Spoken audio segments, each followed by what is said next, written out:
confirm that the work we have been doing in the local news space in the Southwest with Southwest Local News will contribute to ensuring the delivery of hyperlocal news content survives long into the future, provided we remain supported by advertisers and even capital investment.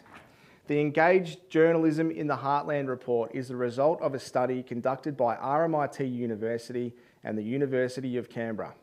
It categorically draws references to the way we have reported local news to you over the past 7 years.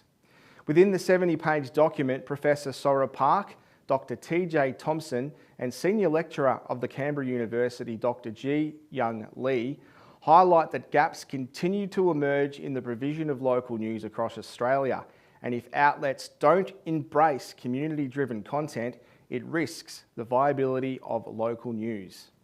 Researchers surveyed audiences, analysed over 3,000 news stories and interviewed more than 200 people from regional communities across the country to reach these findings.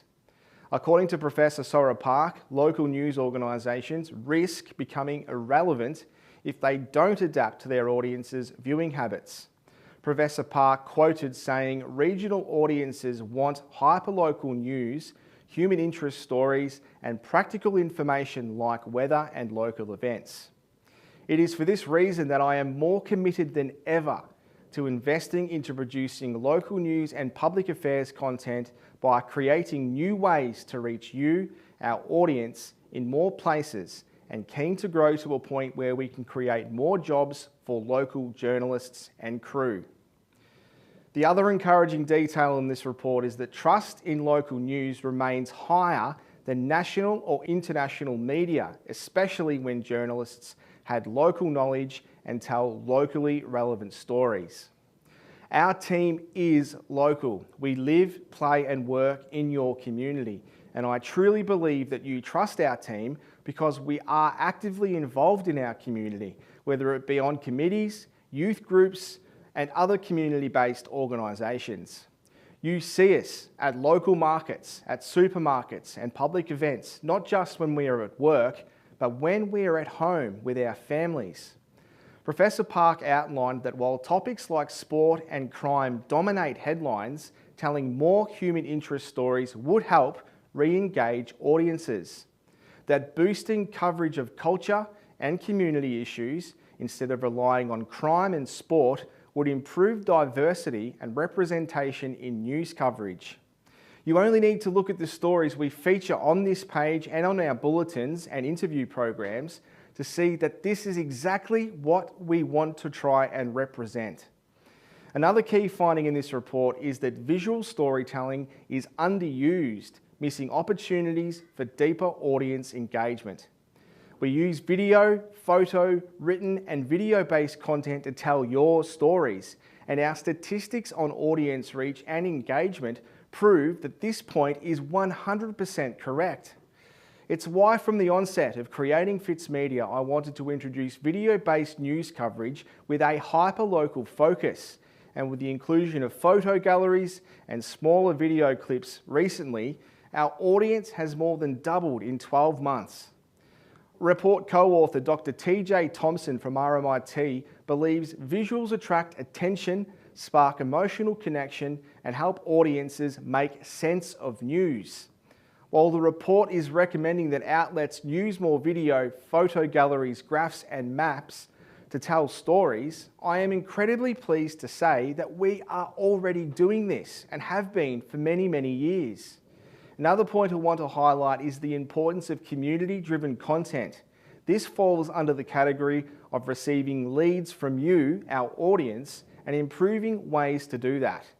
University of Canberra Senior Lecturer Dr. Ji Young Lee co-authored this report and said, broadening the authorship of local columns, running community reporting workshops, and creating channels for tip-offs are ways to do this. Again, by creating the Southwest Local News community correspondence and encouraging you to reach out to us with pictures and videos about issues that are important to you, we are embracing Dr. Young's point. Finally, the report shone a spotlight on news hidden behind paywalls, particularly matters of importance to the public. This is outlined in part in the executive summary of the report. I stand by this point the strongest. Local news, sport, and public information should be free for our community to access. There is no question that revenue is a huge concern to local media outlets, but that is why it's crucial to offer valuable advertising space to the business community and in turn have the belief from those making decisions to promote themselves on outlets like ours. I admit Facebook isn't the only way we should be distributing local news to our community. That is why we are implementing a screen network and in the process of creating a new platform to do what we do even better. If an independently owned news outlet like ours with limited resources can manage to own and operate a business and employ reporters and producers, then why can't the bigger corporations follow the same model as us? The only challenge we have is being seen by the local business community as a valuable way to promote their business, while at the same time playing a crucial role in ensuring free local news, sport and information continues to survive. This report, all 70 pages of it, proves that we are on the right track. This isn't some crackpot idea. It's the dawning of a new era of local news and regional media that needs to be embraced. I've believed in it for 7 years already, and I continue to believe in it, and now it's time for our community to believe in it too, before we really do lose our voices within our own community. So please support us and other independent organisations like us in your community by either advertising with us or registering as a voluntary subscriber.